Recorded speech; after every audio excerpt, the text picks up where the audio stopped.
போதை ஒழிப்புங்கிறது சமூகத்தோட கூட்டு பொறுப்பா இருக்கணும்.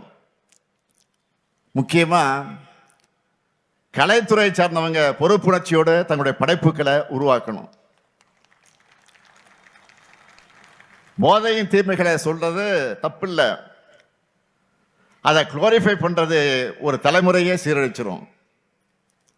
அதே போல பெற்றோர்கள் தங்கள் குழந்தைகள் பாசனத்தை காமிக்கணும் தான், அதை மறுக்க முடியாது. அதுக்காக அவன் பாதை மாறி போகும்போது வேடிக்கை பார்த்து கொண்டு இருக்கக்கூடாது. யூடியூப், இன்ஸ்டா ரீல்ஸ் மூலமாக வரக்கூடிய ஈஸி மணி பசங்களை தவறான பாதையில கொண்டு போறதுக்கான சான்ஸ் தான் அதிகம். எனவே குழந்தைகளை பொறுப்போடு வளர்க்கணும் பெற்றோர்களை நான் கேட்டுக்கொள்கிறேன்.